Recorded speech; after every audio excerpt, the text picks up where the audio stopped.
Teresa Forcades y Vila, y yo, bueno, soy monja benedictina en el monasterio de San Benet de Montserrat, pero antes de entrar en el monasterio, pues ejercí la medicina durante varios años, soy médico especialista en medicina interna y además tengo el doctorado en salud pública por la Universidad de Barcelona. La especialidad la realicé en los Estados Unidos, en el State University of New York. Esto que llamamos gripe A, le llamamos también, sobre todo en Cataluña, gripe nueva, ¿no? Esta expresión gripe nueva parece, para mucha gente, como si el virus A de la gripe fuera un virus nuevo. Bien, esta gripe no es nueva porque sea un virus de tipo A, porque los virus de tipo A forman parte cada año de los virus, pues, de la gripe común, de la gripe estacional. De virus de la gripe están, quizá esto es sabido por todos, pero yo siempre empiezo por lo básico, los virus A, B y C. Estos son los virus conocidos de la gripe que afecta a humanos. El virus C normalmente, pues, afecta en una proporción muy menor y no se utiliza para hacer las vacunas de cada año. Por tanto, cada año la vacuna de la gripe estacional es una mezcla de virus de tipo A y tipo B. La gripe nueva, por tanto, la gripe porcina, también llamada, no es nueva porque sea de tipo A. Entonces uno podría decir, bien, entonces es nueva por los antígenos. El virus A, H1N1, ¿no? La hemaglutinina y luego la neuraminidasa. Esos son proteínas de superficie que parecería, quizá, eso es lo que le da el carácter nuevo. Bien, pues tampoco debe decirse, estas proteínas no son lo que le dan su carácter de novedad a este virus, porque este mismo grupo H1N1, AH1N1 fue el virus de la gripe de 1918, que fue esa pandemia terrible que mató, pues, a más de 20 millones de personas en todo el mundo. Fue ese tipo, y ese tipo de virus existió en la población hasta a mediados de los años 50. En el 57 parece que desaparece de lo que se llama, pues, los virus de la gripe estacional. Desaparece y reaparece este virus en el año 1977. Entonces esto puede consultarlo cualquier médico o cualquier persona. En el New England Journal of Medicine apareció este mes pasado un artículo sobre la historia de los virus de la gripe. Cito este New England Journal of Medicine porque es como la revista de mayor impacto en medicina, la más considerada. Ahí apareció un artículo donde se da por demostrado que este virus reapareció, el virus AH1N1, reapareció en 1977 porque había sido resintetizado en un laboratorio y por tanto provino de un laboratorio, digo resintetizado, pero de hecho parece que lo que se hizo fue ir a desenterrar el cuerpo de una mujer inuit, esquimal, que había muerto de esta gripe en 1918, pero claro, al quedar debajo del hielo, pues fue posible recuperar en esos tejidos, pues, lo necesario para fabricar otra vez o volver a sintetizar este virus. Por tanto, esto ocurrió en el 77, como digo, de acuerdo al New England Journal of Medicine. Esto es un hecho establecido. Desde 1977 tenemos, pues, el virus de la gripe AH1N1 formando parte del pool de mezcla de virus gripales de cada año. Bueno, pues, ¿qué es lo que es nuevo este año? Lo que es nuevo es la cepa viral. La cepa viral de este año es una cepa que no se conocía hasta ahora. Y es esa cepa nueva la que se diagnosticó por primera vez el 17 de abril, parece que es el origen del primer diagnóstico, en 2 casos en California. Esos son los primeros que tenemos constancia de, pues que se empezó a hablar de un virus nuevo. Por tanto, como digo, la novedad sería solamente la cepa. Esto es primer dato científico. Segundo dato científico importante a tener en cuenta es que desde que empezó, es decir, desde el 17 de abril hasta el 15 de septiembre, que es el último día donde yo me miré las estadísticas, están registrados mundialmente, ahora quizá de memoria la digo, no seré exacta, pero me equivocaré de poco, 137 casos de muerte en todo el mundo, por tanto, y habiendo pasado ya los países del hemisferio sur, lo que se llama el invierno austral, ¿no? Y han pasado su invierno con este virus nuevo y ha habido una mortalidad menor de la que es habitual durante este periodo. Los números, como digo de memoria, desde 17 de abril a 15 de septiembre, 137 muertes y 2.600 casos, ¿no?, de infección. Los números, insisto, son de memoria, pero no son muy alejados, y los cito porque a continuación es importante citar, ha habido muchísimas declaraciones, pero pues yo cito la de uno de los miembros del Comité de Ética francés, de Comité Nacional de Ética en Francia, o por ejemplo, que se llama Debré, o por ejemplo el que es el presidente de todas las organizaciones de colegios de médicos de todo el Estado español, que es Rodríguez Sendrín. Pues ambos médicos de prestigio han afirmado que con los datos científicos que tenemos en la mano, este virus nuevo tiene una mortalidad menor que el virus normal de cada año, o que los virus normales de cada año. O sea, esta parte científica solo la termino con un apunte más, que es otra cita acreditada en la literatura médica, que nos dice que parece que las personas mayores de 60 años tienen en un 33% ya inmunidad para este virus nuevo. Por tanto, estos son como datos objetivos importantes antes de hacer una valoración más de fondo. A continuación, pasaría a describir dos irregularidades que han existido en la manera o las consecuencias que hasta ahora ha tenido este descubrimiento de un virus en su cepa relativamente nuevo, y esas irregularidades han quedado, a mi entender y al entender de cualquier persona que lo mire con objetividad, han quedado inexplicadas y son suficientemente graves como para que no puedan seguir quedando inexplicadas. La primera sería pues el punto de partida de esta investigadora Jane Burgermeister, que es esta periodista, nacida en Suiza pero de nacionalidad austríaca e irlandesa, que tuvo noticia de lo que voy a contar ahora, y pues ella fue la que lo ha puesto en circulación, y luego cualquier persona puede comprobar que los datos que ahora voy a decir son objetivamente así. ¿Qué ocurrió?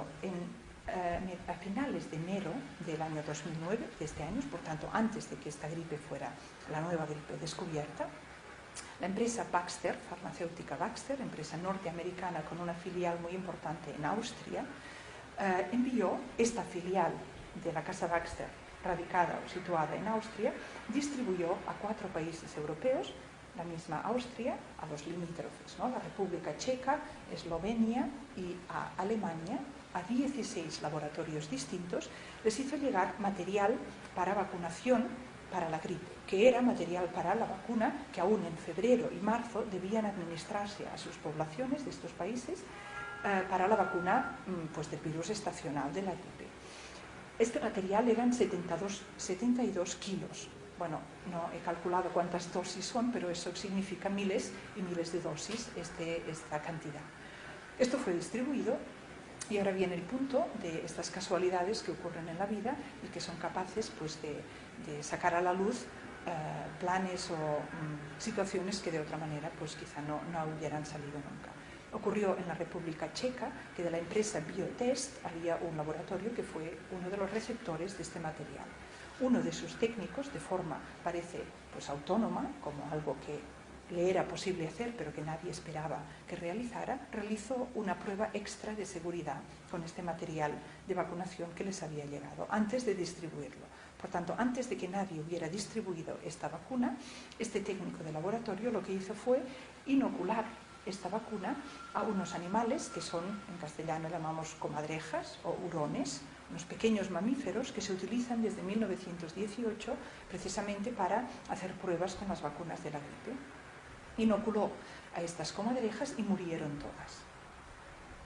Al darse cuenta de esta muerte inesperada, porque la vacuna inoculada a las comadrejas no debe de provocarles la muerte, entonces enseguida se destapó una alarma y fueron a comprobar a ver realmente este material enviado por la casa Baxter que contenía. Porque si contenía una vacuna era inexplicable que hubieran muerto todos los animales inyectados.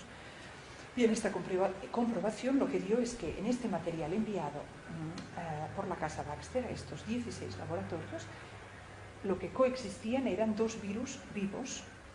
Uno era el virus de la gripe aviar.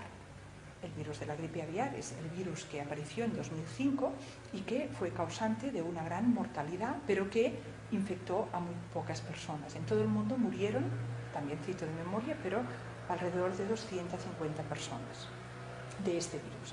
Pero las personas infectadas, que se sepa, murieron un 60%, es decir, que se murieron 250, quiere decir que en todo el mundo se infectaron solamente pues 600, lo que sea el número exacto. Por tanto, la mortalidad de este virus es muy alta, pero su infectividad es mínima. Este estaba mezclado con un virus de la gripe estacional, que como sabemos todos tiene una mortalidad muy ínfima, o sea, inferior al 0,0 0,1% inferior al 1% de mortalidad, pero con una gran contagibilidad, ¿no? Bueno, que se contagia mucho, con una gran infectividad. Si tú mezclas estos dos virus, lo que estás haciendo, y luego lo distribuyes a miles de personas, estás maximizando la probabilidad que estos dos virus se unan, que estos se recombinen y aparezca un virus nuevo que sea a la vez muy letal y muy capaz de infección. ¿Sí? Esto es así. Este virus estaba, esto la casa Baxter lo ha aceptado, no ha dicho, no, esto no es verdad, esto lo ha dicho Jane Burgermeister o quien sea, pero esto no estaba ahí, esto está aceptado oficialmente por la casa Baxter, que en el material, en el entero, no en una parte en la que llegó a la República Checa, en los 72 kilos de material había virus vivos de la gripe aviar mezclados con la gripe de cada año. Esto es así, esto es el dato. Entonces, ¿podía haber ocurrido esto por casualidad? Lo primero que se debe decir es que es extremadamente poco probable. Y esto lo digo simplemente porque en ciencia decir imposible, pues no lo decimos nunca. ¿Qué quiere decir extremadamente poco probable? Bueno, pues que estos laboratorios que operan con este tipo de virus tienen los bioniveles de seguridad, ¿no? Y el nivel de seguridad 3, que es el máximo, que es el que debe aplicarse en este laboratorio, hace que uno, bueno, pues si hablamos en ciencia de probabilidad, con lo conocido, la probabilidad que esto ocurriera casualmente, pues es ínfima. No solamente por eso, no solamente porque cómo podemos explicar la mezcla de dos virus distintos, sino porque la vacuna de la gripe, como es sabido, es una vacuna de virus atenuados. Esto quiere decir que ya es normal que en la vacuna de la gripe haya virus vivos. Esto no es una excepción, pero atenuados quiere decir que deben pasar por un tratamiento de radiación. Estos virus que hallaron en la República Checa y en todo el material de Baxter no estaban atenuados. Por tanto, la casualidad, por decir así, bueno, pues por eso digo que científicamente no se puede decir, o simplemente por prudencia humana, ¿no?, que es imposible al 100%, pero que quede muy claro, es importante, lo poco probable que es un accidente en estas circunstancias. Pero en todo caso, bueno, pues esto ocurrió y esto está bajo investigación. Esta periodista Burgermeister ha pues denunciado no solamente a la casa Baxter, sino que ha denunciado a la organización de la OMS, ¿no?, y ha denunciado también gobiernos de países importantes porque, bueno, parece que con los datos que tenemos es más probable pensar que aquí haya una mala intención, y esto es lo que ella denuncia, que no pensar que ha habido unas casualidades casi imposibles de concebir. Pero yo, como insisto, es muy importante separar los datos objetivos de lo que aún no ha sido demostrado.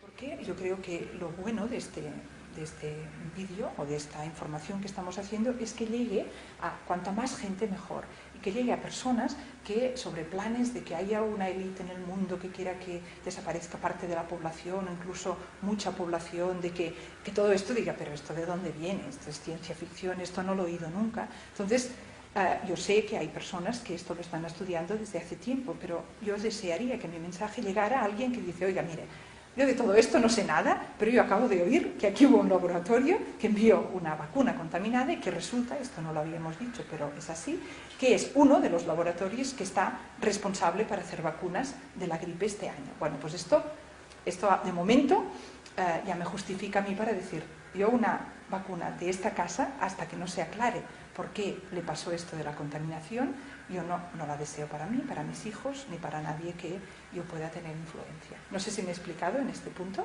porque yo creo que dejarlo ahí para mí es importante. Y pasaría entonces a la segunda irregularidad, porque hay otra que aún es más escandalosa que esta primera. La segunda irregularidad es la siguiente. Esto ocurrió en febrero, esto que he contado de la casa Baxter.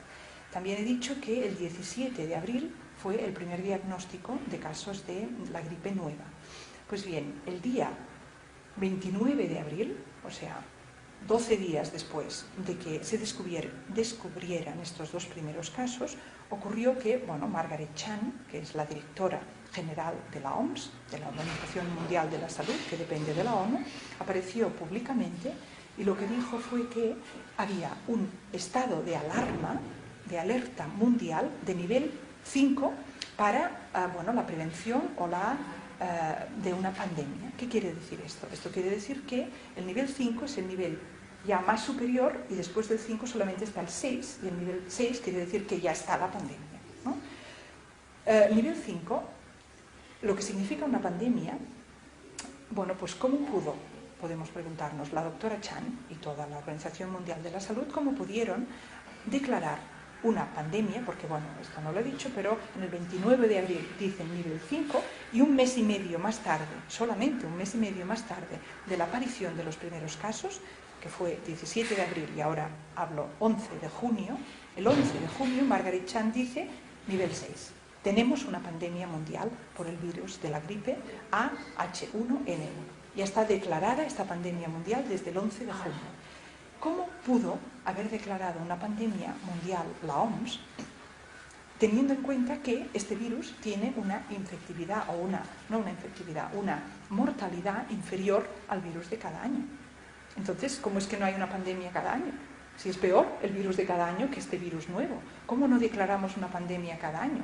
Bueno, pues muy fácil. La respuesta es que en el mes de mayo de este año, en el mes de mayo de 2009, la OMS cambió la definición de pandemia y pasó de concebir una pandemia como una infección por un agente infeccioso simultáneo de diferentes países a la misma vez, con una mortalidad significativa de la proporción de población infectada, eliminó de la definición esta característica de la mortalidad.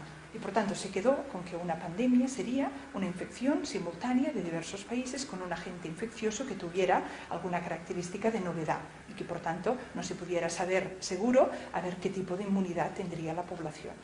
Con esta definición nueva, que es definición, y esto lo cito del British Medical Journal, por ejemplo, o sea que insisto que todos los datos que estoy dando no son de prensa alternativa, que me merece el máximo respeto, pero creo que es importante porque saber que esto todos son datos de las revistas de más prestigio y absolutamente, pues esto, mainstream, que dirían en inglés, sin ninguna sospecha de tendenciosidad.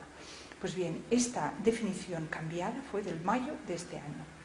Si desaparece el requisito de mortalidad de la definición de pandemia, como ya he dicho, entonces nos debemos preguntar, bueno, ¿qué es lo que impide que cada año la gripe normal sea declarada una pandemia? Y la respuesta es, con esta definición no lo impide nada. Con esta definición, esto que estamos viendo ahora, esta inversión, que ahora iré a las consecuencias políticas, que es de hecho donde quería llegar, todo esto que está ocurriendo ahora, que parece que se justifica por su carácter de excepcionalidad, con la definición nueva, de excepcional no tendría nada. Así estaríamos año tras año, como mínimo por la gripe, para no hablar de otras enfermedades pues que tengan las mismas características. Uno dice, a ver un momento, es verdad que este virus es menos infeccioso, menos mortal, ¿no? Que hay menos mortalidad que el de cada año, y esto lo leeréis en cualquier parte, todo el mundo lo dice, ¿no? Incluso la ministra aquí, o aceptan que eso es así. Bueno, pues si es así, ¿cómo es que se ha podido declarar una pandemia? Con lo que ahora vamos a hablar de consecuencias políticas, que es lo más grave, ¿no? Pues esto es simplemente lo que estoy poniendo junto, y quizá el dato nuevo que doy es este, que por eso insisto es British Medical Journal, de haber objetivado un cambio en la definición, pero esto lo puede ver cualquier persona si pide a la OMS que le envíe pues, las definiciones de pandemia del 2008 y del 2009 y se verá que este cambio existe y se puede consultar en la página web, etc. Ahí en el escrito que he dicho que estoy difundiendo, cito también un artículo de un periódico norteamericano donde de hecho dicen que fueron ellos mismos que fueron a la página de la OMS y dijeron, oye, pero aquí pone que pandemia, tiene que haber mucha mortalidad y aquí no ha muerto nadie. Dijeron, espera un momento, y cambiaron, de hecho, la definición en la página web. Por tanto, este artículo está citado y es del CNN, que tampoco es una fuente no sospechosa en este sentido. Por tanto, como decía, la irregularidad de la OMS me parece aún más grave porque es objetiva igual, clara y comprobable igualmente, y ya nos acerca más a las posibles consecuencias reales, no solamente de qué intenciones tenían, quién fuere que hizo eso, que ahí veis, me he parado porque me gusta distinguir lo que puedo demostrar de lo que no, sino lo que ya está pasando ahora a causa de esta definición. Para acabar esta parte de irregularidades, en los Estados Unidos, puesto que se había declarado ya el 11 de junio una pandemia por el nuevo virus, en los Estados Unidos se declaró ese mismo mes emergencia nacional sanitaria, que también tiene consecuencias políticas. Y eso se pudo declarar en los Estados Unidos habiendo en esos momentos, en el mes de junio, en los Estados Unidos, 20 casos de infección y 0 muertes. Con 20 personas documentadamente que se habían infectado. Y esto de documentar no lo voy a tratar porque si no me alargaré mucho, pero también es importante saber que esa documentación tampoco es tan inefable y tampoco es tan fácil, y además ahora ya no se está realizando. Fue en el mismo junio, quizá julio, que la OMS dijo: no miren más con comprobación de laboratorio quién tiene gripe A y quién no.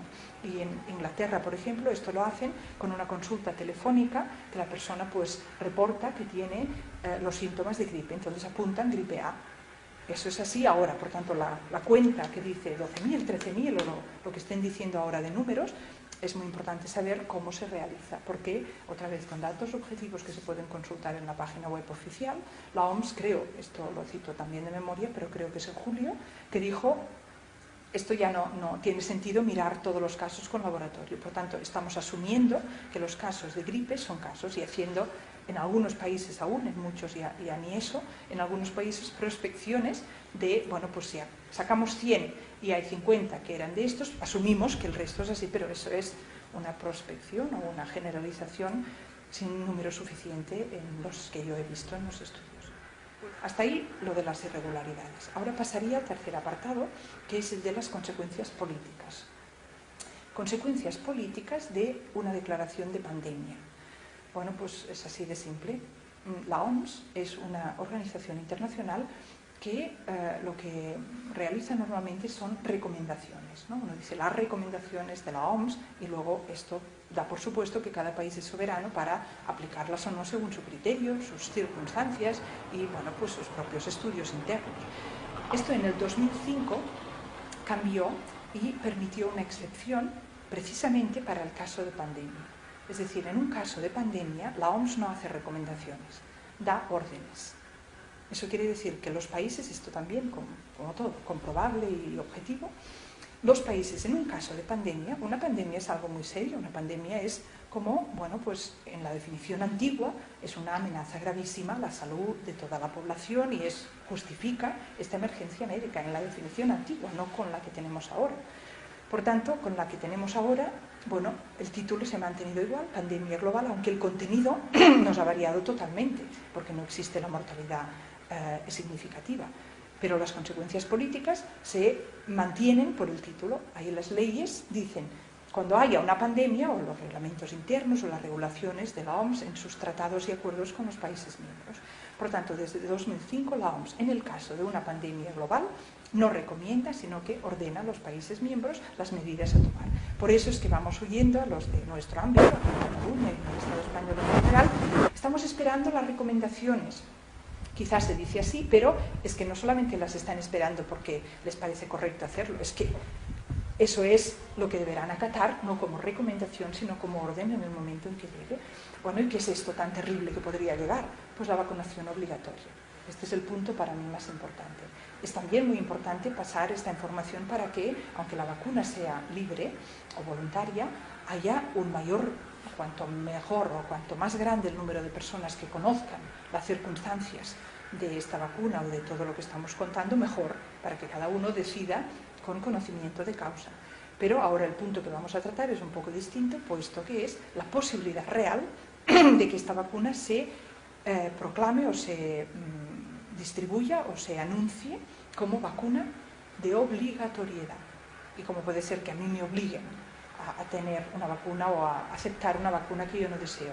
Pues el razonamiento es claro. Si estamos en pandemia global, aunque insisto, esto en este caso no se cumpla, parece que hay un riesgo de que si no se vacuna a una persona, pues se afecte la salud de otras personas. Y por tanto, los estados estarían obligados a hacer cumplir la ley. Si la ley es esta, hacerla cumplir, ¿qué significa? Pues lo de siempre, multa o prisión. Multa, parece que en Massachusetts, que ya se ha conocido el documento donde se preparan para una posible vacunación obligatoria, la multa sería de 1.000 euros diarios, o podría llegar a ser de 1.000 euros diarios. Por tanto, la cosa es así. Tú dices, no, yo no me deseo vacunar, muy bien, pues llega administrativamente 1.000 euros al día por día que no te vacunas. Esto es una manera. Otras maneras que ya se están dando ahora, pero esto sin la ley general de obligatoriedad, hay empresas que a sus trabajadores dicen: si no se vacunan, a usted los despiden.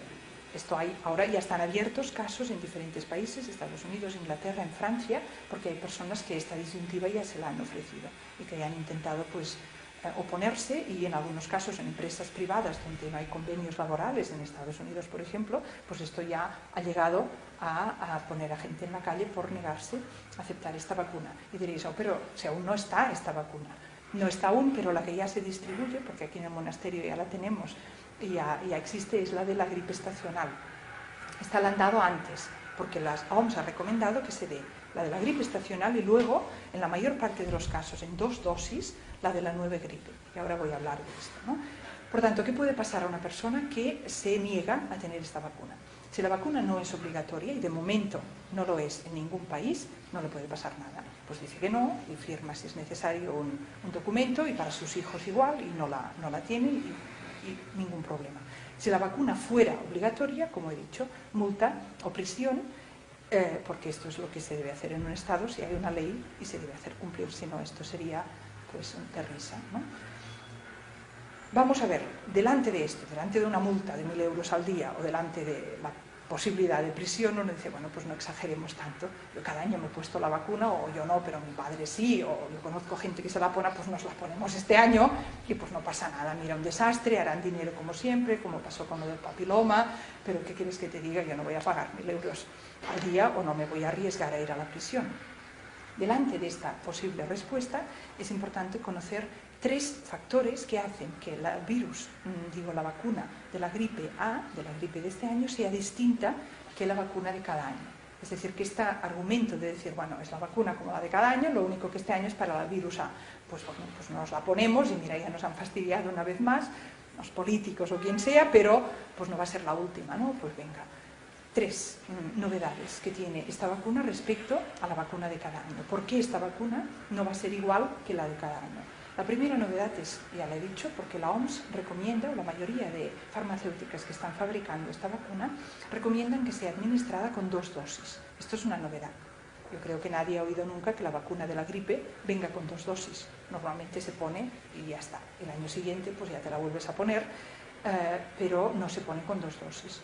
Este año se pone con 2 dosis y, como he dicho, además se recomienda, la OMS ya ha recomendado, y de hecho en residencias y, como digo, aquí en monasterios y otras partes, y han llegado las remesas de vacuna para que se vacune ya todo el mundo del virus estacional. Si se siguen las recomendaciones de la OMS, este año la persona que la siga acabará recibiendo 3 vacunas para la gripe. La estacional, la primera dosis de la gripe. También he oído que hay algunas farmacéuticas que parece que la hacen con una sola, pero la mayoría han anunciado que será una vacuna con 2 dosis. Por tanto, la estacional, que ya se la puede poner este mes mismo, la primera dosis de la vacuna de la gripe A y la segunda dosis. Con esto se multiplica por 3 la posibilidad, teóricamente se multiplica por 3 la posibilidad de efectos secundarios de las vacunas, que los tienen. Pero esto es teórico, en la práctica nadie sabe qué puede pasar porque no se ha hecho nunca. Porque no ha habido nunca nadie que reciba 3 dosis del virus, o sea, 3 inyecciones con virus vivos de la gripe, y además de diferentes tipos, pues uno tras otro, en medio de una supuesta pandemia o de una temporada de gripe. Esto es la primera novedad, esto es nuevo. Segunda novedad, tiene que ver con los coadyuvantes. Esto lo ha denunciado el Sindicato de Enfermeras de Francia. El Sindicato Nacional de Enfermeras de Francia ha publicado un documento que también es consultable, donde hablan de, bueno, ponen muchos ejemplos, pero voy a dar solo uno, la casa GlaxoSmithKline, que es una de las farmacéuticas que fabrica, de hecho es la responsable del estudio con niños que se está haciendo en España, que es el país pionero del mundo, que ha aceptado pues, que en niños desde, creo que son los 6 meses hasta los 17 años, se pruebe una vacuna experimental pues, para poder ir viendo cuáles son los efectos secundarios y hasta dónde llegan. Esta es la casa que promueve este estudio. Pues bien, esta farmacéutica está utilizando en estas vacunas de la gripe un coadyuvante que no se había utilizado nunca hasta ahora. Y esto, en diferentes maneras, todas las que hacen vacuna para la gripe A ya han anunciado el uso de este tipo de coadyuvantes más potentes que los que se usan normalmente cada año para la vacuna de la gripe. ¿Qué es un coadyuvante? Un coadyuvante es una sustancia que se añade de rutina a la vacuna de la gripe. Y que se añade significa que su objetivo del coadyuvante es estimular, excitar el sistema inmunitario para que produzca una respuesta inmunitaria superior. Esto se hace para que la vacuna sea, en principio, más efectiva. Pero, en este caso, las enfermeras francesas han denunciado que este coadyuvante es 10 veces, lo que va a hacer es multiplicar por 10, esta es la intención de los primeros estudios, multiplicar por 10 la respuesta inmunitaria, excitar el sistema inmunitario de la persona para que produzca una respuesta 10 veces superior a la que sería normal y habitual. Este coadyuvante parece que mezcla polisorbitol con el excipiente o el coadyuvante escualeno, que es el mismo que se utiliza que se le dio a los soldados del Golfo que fueron al Golfo Pérsico y que pues hay muchos estudios que demuestran que tuvieron efectos secundarios graves en términos de sistema nervioso central, parálisis y artrosis. Este es el escualeno. Este coadyuvante nuevo es, por tanto, la segunda novedad. Hay coadyuvantes que no se han probado hasta ahora y que las compañías farmacéuticas justifican precisamente porque, como se les ha pedido que realicen millones y millones, de hecho billones, 4,6 billones de dosis de esta vacuna es lo que se ha planeado para vacunar a toda la población.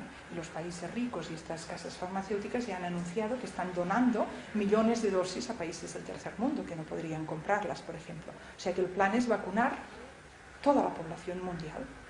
Bien, en estas circunstancias de producción, las compañías farmacéuticas justifican el uso de coadyuvantes hasta ahora no utilizados porque entonces pueden dar menos antígeno.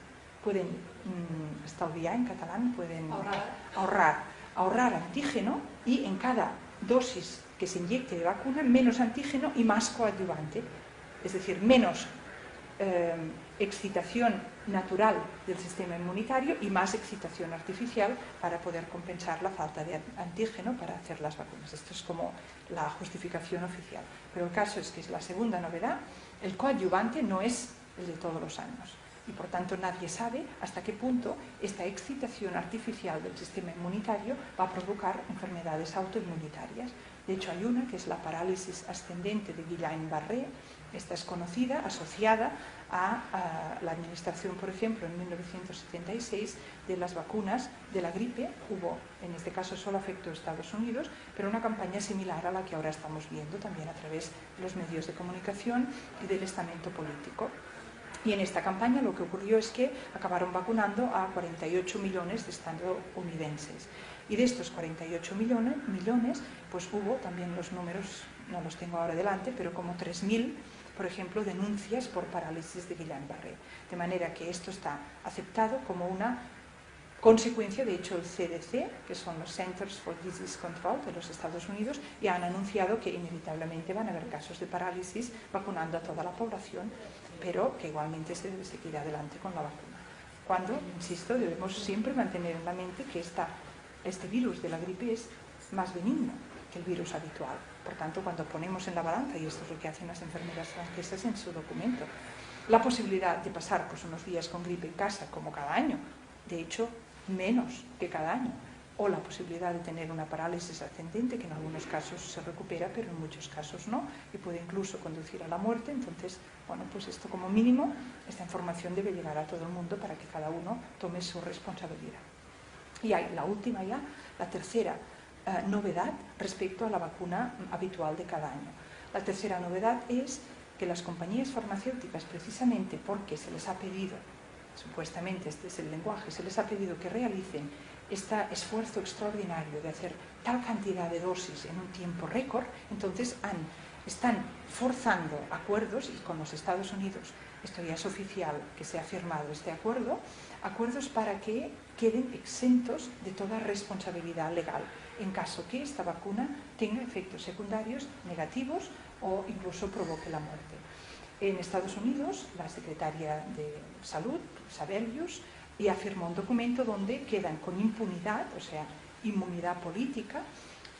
No será posible pedir responsabilidades ni obtener compensación ni de los políticos implicados ni de las compañías farmacéuticas. Esto es una tercera novedad que creo que es muy significativa, puesto que la salud y la vida no la compra el dinero, pero si la compañía farmacéutica o la persona responsable no está, digámoslo de la otra manera, está dispuesta a compensar económicamente, esto se puede tomar como una garantía de que, bueno, no se prevé que haya una LUT de denuncias. Si la persona se asegura ya con documentos objetivos y claros y consultables y públicos que no será posible denunciarla, nos está retirando una garantía obvia de, bueno, pues que tenga confianza que esta vacuna realmente no realizará efectos secundarios. Como reflexión, diría, para recoger lo que he dicho hasta ahora, es sí, lo que ocurrió con la Casa Baxter y con estas vacunas contaminadas, que está demostrado que fue así y que estaban contaminadas. No sabemos por qué y cómo se contaminaron, pero que estaban contaminadas sí lo sabemos objetivamente. Si no se hubiera descubierto casualmente esta contaminación, y esto recordemos fue en febrero de 2009, hoy tendríamos la pandemia, esta espantosa, que nos están anunciando sin base real. Esta pandemia, de ella se está hablando sin base real y objetiva. Si en febrero esto no se hubiera descubierto casualmente por este investigador o técnico del laboratorio checo que hizo esta prueba que no tenía obligación de hacer, hoy tendríamos esta pandemia que se está anunciando. Entonces, sabiendo esto y sabiendo lo que hemos comentado de cómo está la legislación de la OMS y de las irregularidades, por ejemplo, ¿cómo es que esto que ocurrió en febrero, cómo es que la prensa internacional no ha hablado de ello? ¿Cómo es que los políticos no han hablado de ello? Esto no ha tenido eco ni político ni mediático. Esto debemos preguntarnos, ¿no? ¿Cómo es así? Entonces, teniendo en cuenta esto y teniendo en cuenta que la pandemia hubiera existido si esto no se hubiera casualmente descubierto, creo que es muy importante afirmar que el peligro real de que estas vacunas que van a llegar ahora dentro de nada estén contaminadas, puedan estar contaminadas y que pueda aplicarse una legislación coercitiva a la hora de, sabiendo o teniendo en cuenta que es posible que estén contaminadas, a pesar de ello, se puede aplicar una legislación coercitiva que haga que realmente toda la población se le obligue o esté obligada por ley a tomar esta vacuna, yo creo que esto es un riesgo que no se puede minimizar. Y que no se debe minimizar en ningún caso pánico, porque el pánico no ayuda para nada, ¿no? Al contrario. Pero una cosa es no promover, ni tener, ni expresar pánico, y otra es, bueno, pues dejar de pasar o de compartir una información o una reflexión, ahora en este caso, que pues puede ser importante porque estamos aún a tiempo de reaccionar y por eso creo que esta iniciativa pues es muy importante, ¿no? Por tanto, no minimizar, esto es solamente un riesgo y por tanto yo no puedo decir seguro, ni que las vacunas vayan a estar contaminadas, yo no lo sé, ni las he hecho, ni las he analizado porque, entre otras cosas, no va a ser tan fácil de poder llegar a esta vacuna para analizarla de forma independiente. Si es posible, pues ya intentaremos hacerlo o ayudar a que se haga, pero esto yo no sé de nadie que lo haya podido hacer. ¿Qué pasa en caso que ahora empiece a morir más gente? O que, bueno, esto que se ha anunciado, no que va a venir una segunda ola, va a haber una mutación. Esto también es importante, muy importante saber que hace 70 años que el virus de la gripe A no muta. Entonces, ¿cómo es que se está anunciando una mutación este año si este virus no se conoce que haya mutado en este periodo corto de tiempo durante pues, todos estos, en un periodo de 70 años? Es decir, lo que no ha habido en 70 años es una gripe que venga con 2 olas, con el virus diferente. Entonces esto vuelve a ser una irregularidad. Pero pongamos el caso que ahora empiece a morir mucha gente a causa de la gripe o con síntomas compatibles de gripe, entonces aún será más importante resistir esta vacunación y esto por 2 motivos. Primero, porque si este virus empieza a dar una mortalidad aumentada es que no es el mismo. Es decir, habrá mutado, aunque esto sea pues algo que no concuerda con los datos que tenemos hasta ahora. Si ha mutado, la vacuna ya no sirve. La vacuna que se está fabricando ahora, porque esta es la excusa de fabricar cada año una vacuna de la gripe distinta, es que como hay mutaciones, se tiene que hacer una vacuna adaptada a la mutación. Por tanto, si no muere una proporción importante de la población, no vacunarse porque, como digo, el riesgo es superior y el riesgo puede ser muy alto, superior al beneficio. Si empieza a haber mortalidad alta por esta gripe o por síntomas compatibles, entonces esta sorpresa solamente se podría deber a dos causas. La primera, que el virus ha mutado, con lo cual la gripe ya no sirve, o segunda, que es otro virus, o otros virus, con lo cual la vacuna tampoco sirve e incluso podría ser la misma vacuna el vector de transmisión de estos nuevos virus, por lo que ocurrió con la Casa Baxter en febrero. Por tanto, la reflexión yo la dejo hasta aquí. Y ahora ya acabo con una propuesta. Y la propuesta es muy clara. Por una parte es, bueno, pues mantener la calma, que esto es fundamental. Mantener la calma, tomar las precauciones habituales para pues, no contagiarse, las de sentido común, y no vacunarse. No vacunarse este año porque existen todas estas circunstancias. Esta es mi recomendación, pero además es la recomendación de muchas personas, pues de seny, decimos en catalán, de sentido común. Esto, muchas personas pues están ya hablando en este sentido, muchos médicos, hay una asociación entera, muchos colegios de enfermeras, etc. Esta es la primera parte, pero luego viene la segunda parte, que es la que quizás no hemos oído tanto pues en nuestro entorno.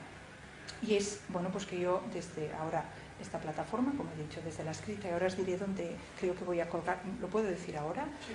Porque yo he empezado esta semana pasada en Cataluña una iniciativa que se llama cataluñareligió.cat, y esto es una página web que aún no salen las fotos porque está muy reciente, pero ahí me han pedido que, bueno, colabore un poco, y por tanto ahí voy a colgar esta semana el link, el enlace al documento del cual estoy hablando. Este documento os lo voy a dar también y por tanto yo creo que será accesible pues aparte de esta página. Pero yo hago un llamamiento desde este documento y ahora desde esta plataforma también visual, un llamamiento a activar con carácter urgente todos los recursos de ciudadanía civil y recursos legales para evitar dos cosas en nuestro país. La primera, que esta vacuna se pueda obligar a nadie en este país a recibir una vacuna que no desea recibir. Y la segunda, que aquellos que libremente deseen recibir la vacuna se les prive, es decir, para evitar que a nadie que libremente quiera recibir la vacuna se le prive de su derecho a pedir responsabilidades o a ser compensado económicamente en caso de que la vacuna le cause enfermedad grave o la muerte.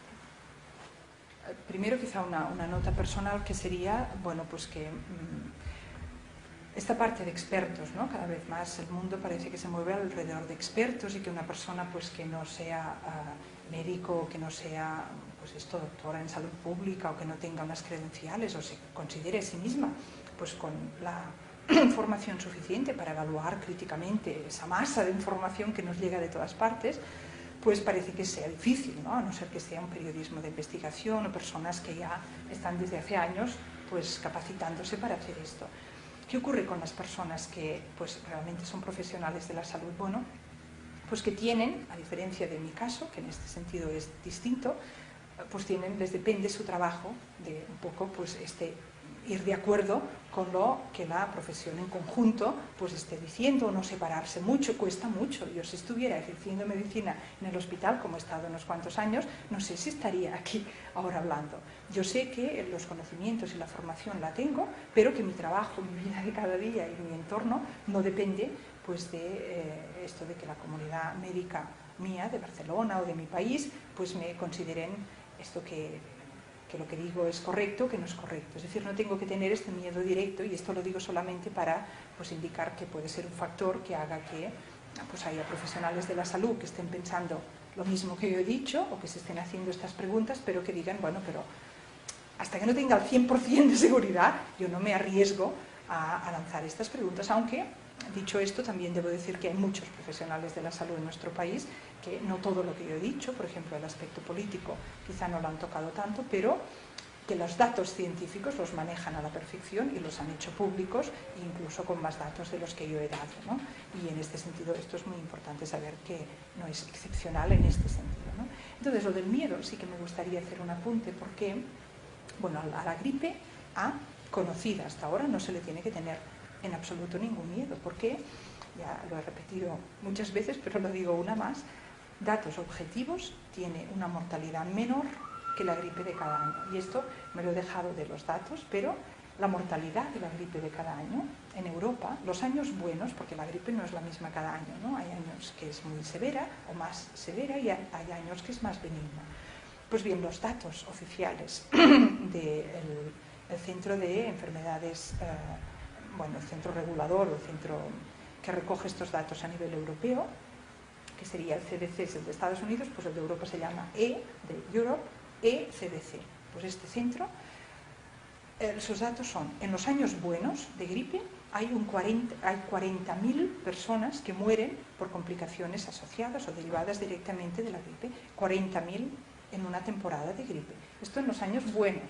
En los años malos, el número que maneja este ECDC, esta agencia oficial, es 220.000 muertes. Es decir, es importante saberlo, porque cuando uno dice, es que se han muerto 120 personas, digo, bueno, pues esperémonos, porque si las vamos contando una a una, si cada año de normal, en el mejor de los años se mueren 40.000 personas, pues, y en los malos 220.000, pues si vamos contando de una a una, se propaga un pánico que es absolutamente injustificado. Por tanto, muy importante que de miedo y de pánico a la gripe A, que hasta ahora circula, no se debe tener en absoluto, por datos objetivos que acabo de citar. Ahora bien, todo lo que yo he dicho, hay muchos elementos que pueden generar miedo o que pueden generar una angustia o una preocupación real.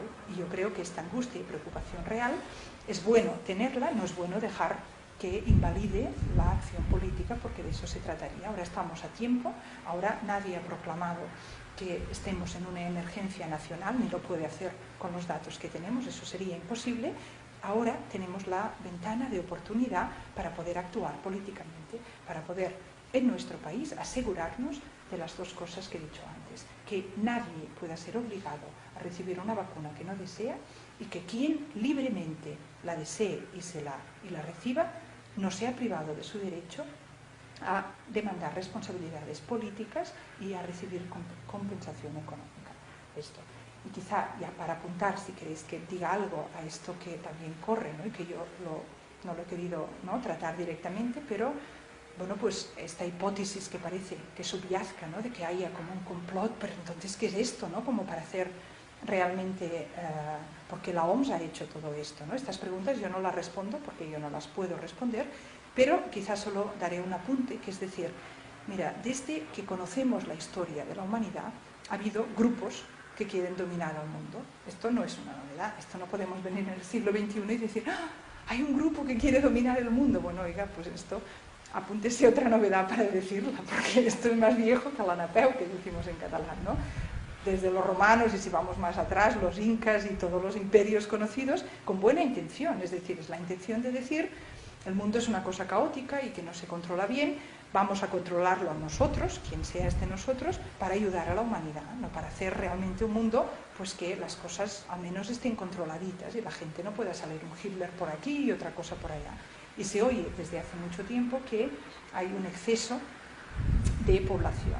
Bueno, pues si esto fuera así, incluso si nos pusiéramos en este tipo de hipótesis, yo creo que el miedo está injustificado por esta trayectoria histórica. Es tomar conciencia que esto ha pasado antes en la historia, ha habido personas que irresponsablemente han generado guerras mundiales y que, bueno, pues ellos sí, estas personas las podían prever con acciones políticas y no lo han hecho. Estamos en el siglo XXI, el género humano es el mismo, con su extrema bondad, y nunca estas conspiraciones van a poder vencer lo que diríamos pues es esta bondad humana y esta imposibilidad de controlar el mundo, pero que haya gente que lo pruebe, pues yo creo que en la historia lo ha habido siempre, y no me extraña pensar la posibilidad pues de que esto tenga algo que ver con este tipo de acción. A mí me parece que la espectacularidad de hablar de complots internacionales, de genocidio mundial, se nos come lo otro, y yo creo que es un poco contraproducente. Es decir, ahora me gustaría no haberlo dicho, solamente porque yo creo que con lo que he dicho al principio, que es lo único que he puesto en el escrito, ya ni aprobo. Ya es suficiente para que una persona con capacidad y deseos de, bueno, pues tomar responsabilidad política por su acción, pueda decir, vale, ya tengo suficiente, ya sé lo que tengo que hacer, o bueno, cada uno que haga lo que quiera, pero como mínimo es una información digerible, objetiva y suficientemente, bueno, absolutamente fundamentada, ¿no? Mientras que cuando, ¿no?, nos dejamos llevar por esta, bueno, pues esta casi morbo ¿no? Porque hay un punto morboso de decir, es que nos quieren dominar, hay un grupo que se quiere quedar con toda la humanidad, brrr, ya nos disparamos, y insisto, no digo que no pueda ser, pero no me interesa tocar esto porque es que creo que estamos con algo más serio, que es esta posibilidad en este término de pocas semanas, ¿no? De un mes hasta que lleguen estas vacunas, de realmente pues, hacer un tipo de acción ciudadana, y esto quizá, bueno, con esto acabo, ¿no? Pero que estos grupos pues, de gente que se preocupan por estos derechos humanos y por la calidad de nuestras democracias, ¿no? Porque hablamos de democracias y luego resulta que a la hora de ejercerla en la práctica pasan cosas como pasó aquí en Cataluña.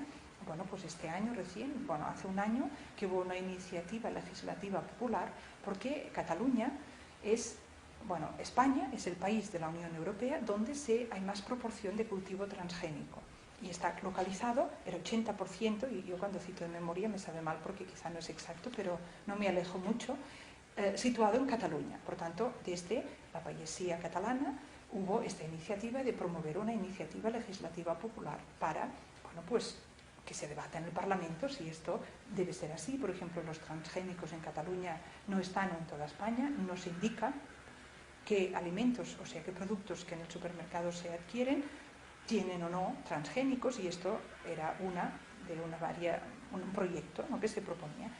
El mínimo, de acuerdo con nuestras democracias, para promover una acción legislativa, una iniciativa legislativa popular, son 50.000 firmas. Y esto es mucho trabajo, recoger 50.000 firmas. Bueno, pues se recogieron, o recogimos, porque también participé, 102.000 firmas. Y a pesar de ello, el Parlamento catalán ha dicho que no lo discute. Esto es de este año, aquí ha pasado. Es un ejemplo, ¿no?, de lo que quiero decir cuando hablo de el monitoreo de la calidad de nuestras democracias, que no sean democracias formales y luego a la hora de la verdad esto se ejerce pues un tipo de funcionamiento político que se parece más a una dictadura que a una democracia real. Ah, sí, ya sé que iba a decir, que estos que monitorean bueno, diferentes personas y grupos de juristas y grupos de personas por los derechos humanos, pero no los oficiales, que son, ¿no? Entonces, estos grupos comentaron o resumieron o destacaron en sus diferentes documentos como algo excepcional lo que ocurrió en España. ¿Cuándo fue? Cuando Aznar, lo de Madrid, el atentado de Madrid. En 2002, pero cuando hubo el atentado de Madrid, que fue el cambio político, ¿no?, que pasó del PP y subió el PSOE, ganó el PSOE. Esto, bueno, pues esta respuesta popular que hubo delante de un intento por parte de los que en ese momento estaban en el poder de dar una versión oficial de los hechos, aprovechando un momento de pánico, y esto era imitar lo que ocurrió en Estados Unidos, que también a partir de un atentado terrorista, que luego pues, se puede discutir de las causas y de los autores, y aquí también hay muchas teorías, pero lo que es seguro es que se genera un pánico en la población y se aprovecha este pánico para coartar libertades políticas, ¿no? Aquí no ocurrió. Y esto está destacado, como digo, por todos los grupos internacionales diciendo, como si fuera un ejemplo, el Estado español con lo que ocurrió, una convocatoria espontánea de gente con suficiente fuerza de salir a la calle, que esto es mucho hoy en día, de parar, pues lo que fue un manipular esta situación a favor, pues ya estaban a punto de que sea un estado de excepción o lo que fuere para justificar pues este recorte de libertades políticas. Entonces, bueno, lo hemos hecho una vez, pues a ver si nos animamos a hacerlo también esta vez.